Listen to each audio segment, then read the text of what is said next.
Okay, today it is time to share the worst drugstore makeup products I tried in 2023. I tried a ton of drugstore makeup. If you're new to my channel, my name is Andrea. I appreciate you watching. I review a lot of drugstore and affordable products. I really just love the drugstore as a whole. I have for years. And I think year after year, the drugstore has just gotten better and better. They put out such high quality products. And most of the time, you can find products at the drugstore or from affordable brands that are better than more expensive alternatives. So if you like that type of content, I would love for you to subscribe. I'm going to upload my favorite products of 2023 very, very soon. But today I wanted to focus on the bad ones. Some of these products are just bad products that I would not recommend trying no matter what your personal preferences are. But some of these products did not work for me based on my skin type or the way that I like to do my makeup. So if that's the case and the quality is still good, I'll make sure to share that in today's video and let you know if I think it will work for you. I'll also list some alternatives in the description box below from drugstore and affordable brands that I like better than these products that I think perform or that have a similar claim but actually perform better.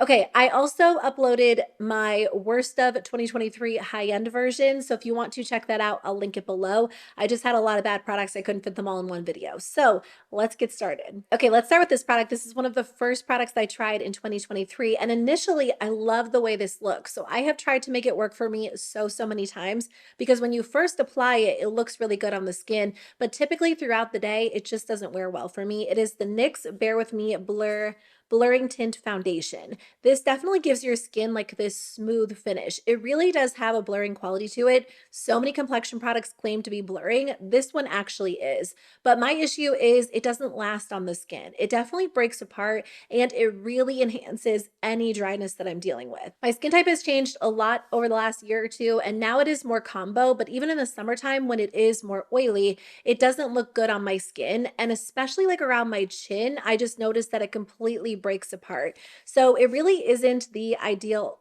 formula if I want my makeup to actually last throughout the day. I wish it looked as good as it does when I initially apply it because it looks really, really good. But I will say it's also a little bit of a tricky product. You have to pair it with the exact right primer and the exact right concealer and powder. Otherwise, it doesn't interact well with a lot of complexion products. I would rather just go in with a smoothing primer and then use any other skin tint because I feel like that gives a very similar effect. This was also a little bit expensive. I think it was $14, I want to say, and NYX products are getting a little bit more expensive.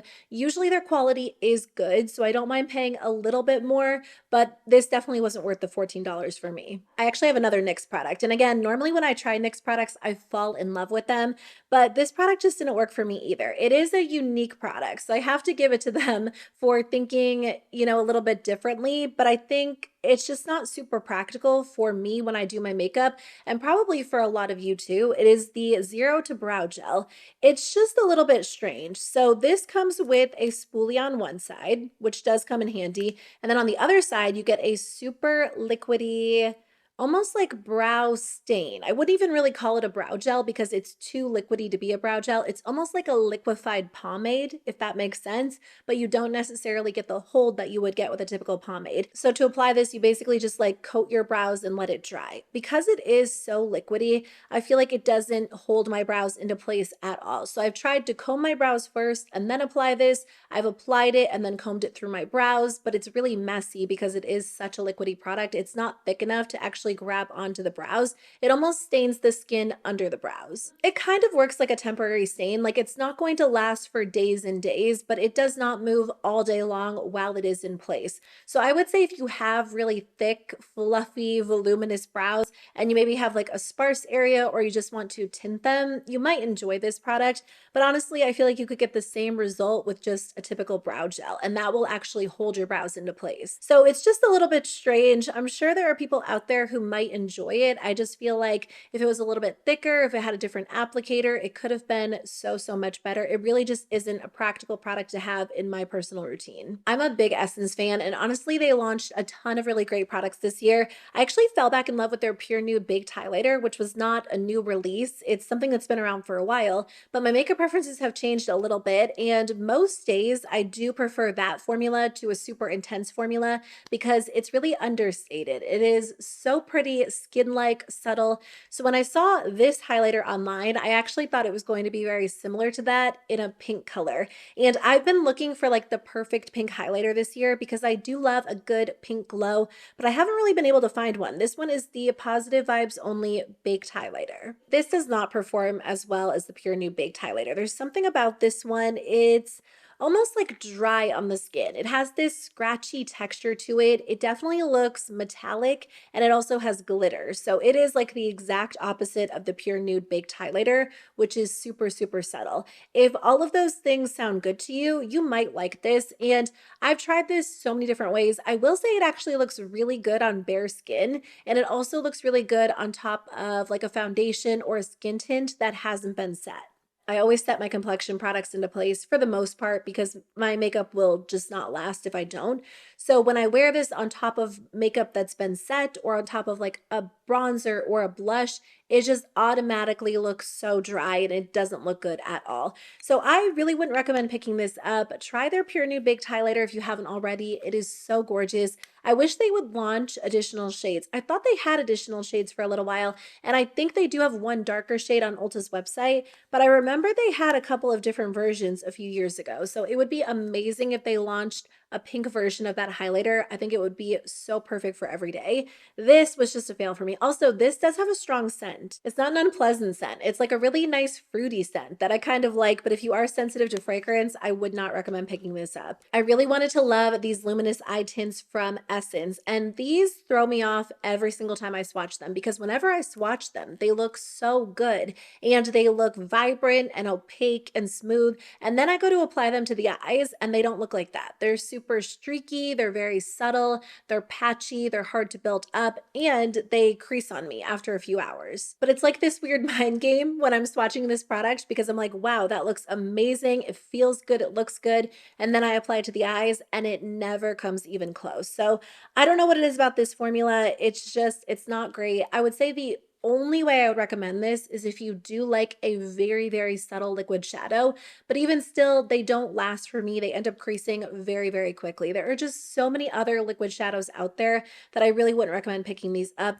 e.l.f. just launched liquid shadows that look so good. They're duochrome, so they're really intense. They shift from like, one is like a silver to a pink, another one is like a blue to a green. Those are a lot more interesting in my opinion.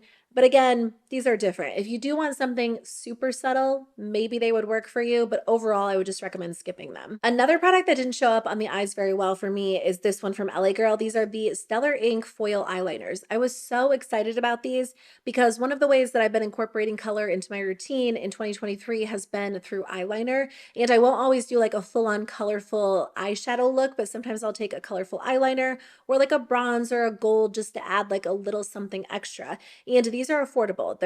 I think they're like $6.99, and usually you can get LA Girl on sale on Ulta's website. But they're really not great. Initially when I tried these, they were okay, but they were still pretty subtle. But I will say after using them like 2 or 3 times, they really dried out, and all of a sudden they looked incredibly streaky and uneven and patchy, and they just didn't show up on my eyes very well at all. I've said this before, but if you use them without any eyeshadow or on top of like a light matte shadow, they show up a little bit better. But if you're using them with like shimmers or metallics, they really just don't stick to that type of eyeshadow. And even if they did, they just dry out so, so quickly. So you have to go over the line like 4 different times to get a really smooth, opaque finish. I actually have another eyeliner that I wanted to mention. This is from Milani. This is the Stay Put Infinite Liner. So I will say, normally I'm not the biggest fan of liquid liner that comes in this type of packaging where you have to actually like dip the brush in. I do prefer a liquid liner pen overall. I just think it's easier to use. And if you have like an unsteady hand, sometimes a pen just makes it easier because there's like more to grab onto.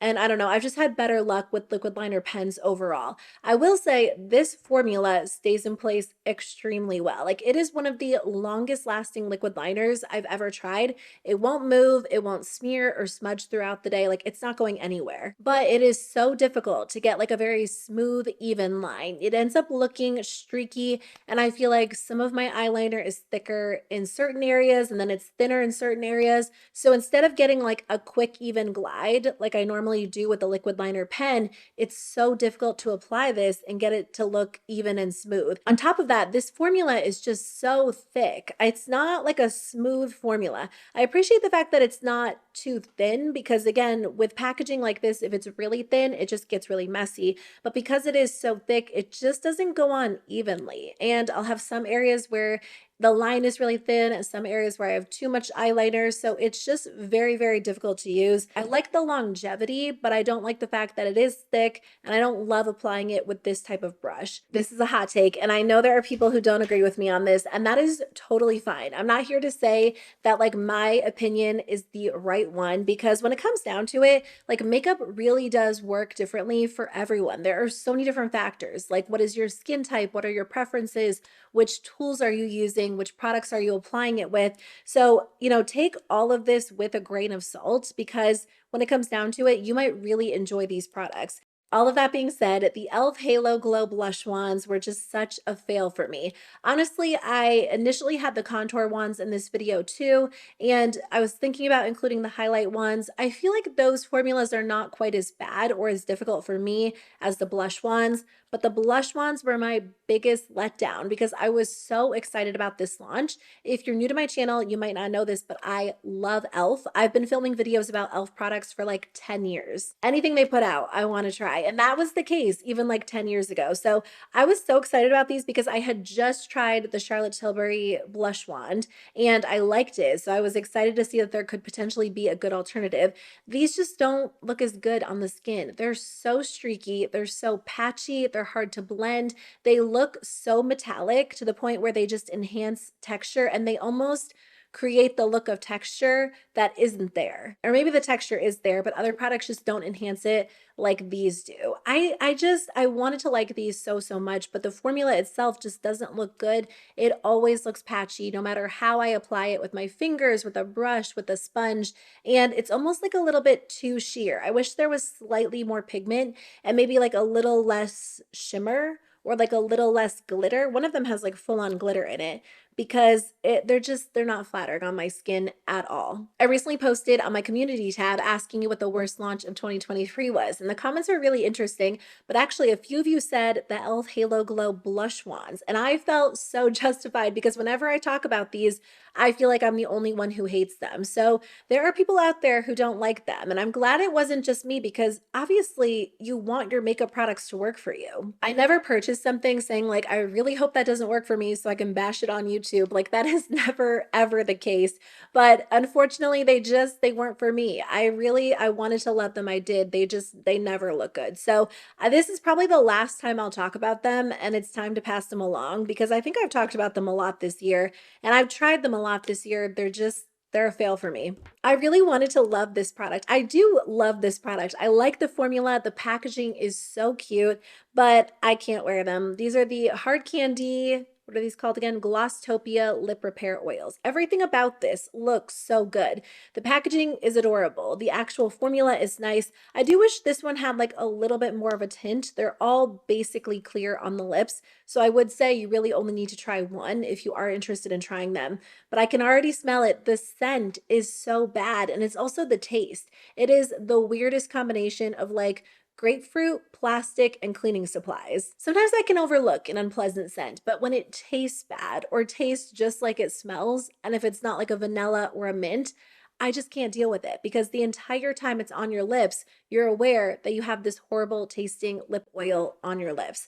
Everything else is great. The formula is nice. It's very thin, really lightweight. The packaging is so cute. Oh, you know what? There is another con that I didn't mention in my initial reviews because I didn't have it long enough, but this will actually leak. It was sitting in my drawer like this, and then I went to either go to use it again, probably not. I was probably grabbing something else under it, and it had leaked all over. So just something to point out in case you're bringing these with you on the go, throwing them in your bag, throwing them in your car, it might end up leaking on you too. So it was a fail, unfortunately. Like this is the one I'm not most sad about, but I love everything else about it. It's just that horrible scent and taste. I can't use it. Another lip oil that did not work for me is this one from Makeup Revolution. I don't think this one actually launched in 2023, but I did try it for the first time this year. First of all, this one does leak as well. The formula is so runny. Like if you have the cap off and you're just like talking or you accidentally like tip it over, all of it will come running out. I did that one day and I lost like half the product.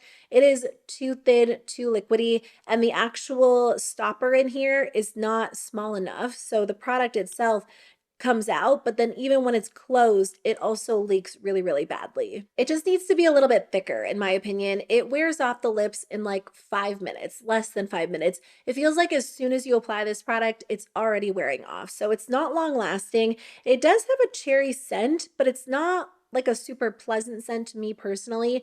It almost has this spiciness to it. It kind of smells like a lip plumper. You know how some lip plumpers have that strong spicy scent? That's what this smells like. There isn't any sort of plumping, so you don't feel it. It's the most underwhelming formula I've ever tried. So I don't recommend picking it up. Do you know which brand kind of shocked me this year? Covergirl. I remember saying, I think in like the beginning of the year, or maybe the end of last year, that I really want to love Covergirl, but everything I try from the brand doesn't really work out for me. This year, I actually tried a lot of products from Covergirl that I really loved. And they have a couple of new launches I'm excited to try. They have like a new lip stain that looks really nice.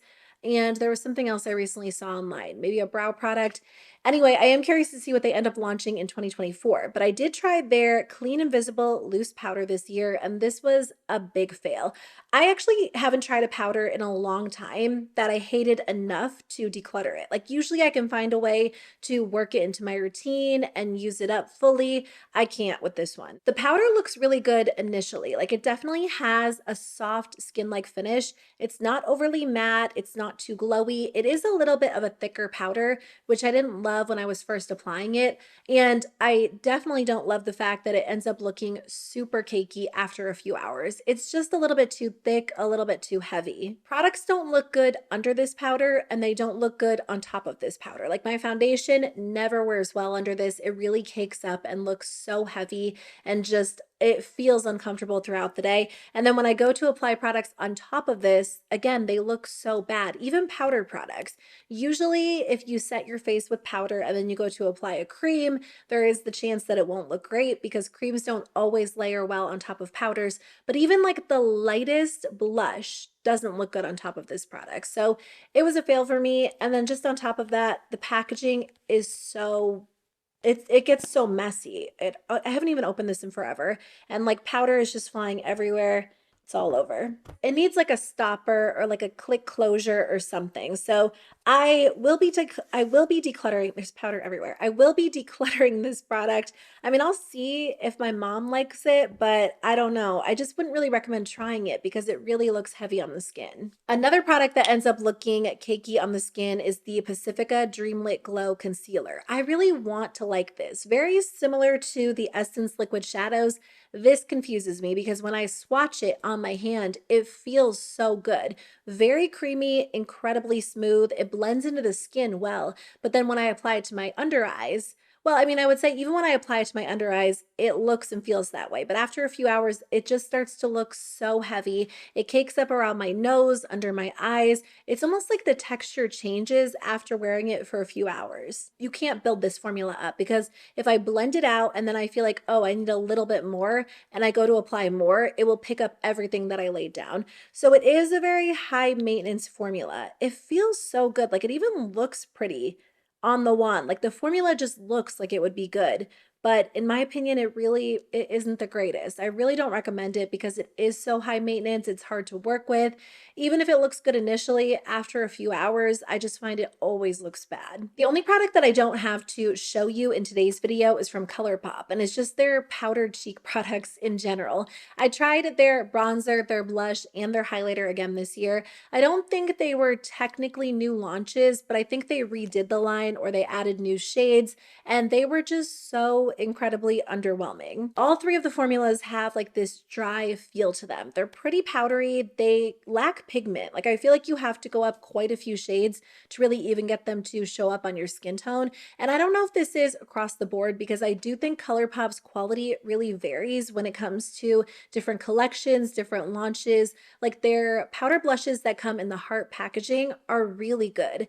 Very silky and smooth, really pretty on the skin. But the powder blushes that come in like the square plastic compacts are really bad. I personally just ended up decluttering them because there are so many powder products at the drugstore that are really good, that have nice pigmentation, that look smooth and even, that I really wouldn't recommend trying them personally. And again, sometimes they do a really good formula, but you never know. I feel like ColourPop's quality has kind of gone downhill in 2023, to be honest with you. I haven't tried a ton from the brand this year because you never know what you're going to get. They used to be one of my favorites, and there are still ColourPop products I love, but overall, I just feel like they're kind of hit and miss. This blush from Essence was also a fail for me. It is the Baby Got blush.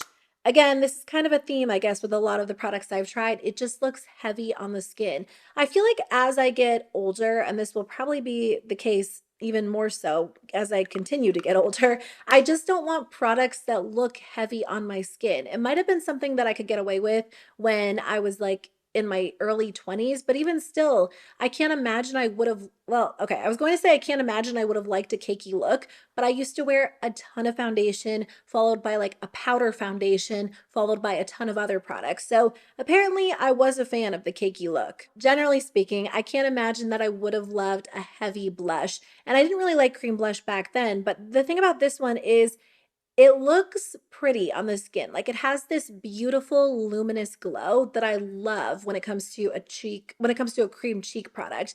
But the actual formula of the blush almost feels like a lipstick or like a thick lip balm. No, more like a lipstick. It's creamy, it stays in place well, but imagine applying like a little bit of a thicker cream lipstick to your cheeks. It isn't necessarily like the most flattering in terms of texture. So if it was just a little bit thinner, I think it would have been a great option. I was so tempted to try the bronzer from the line because I do love the finish. I think it has nice pigmentation. It looks good, except for the fact that it looks heavy. So if you're not someone who really deals with that, maybe like cakiness isn't something that ever comes up in your makeup routine, maybe this would work well for you.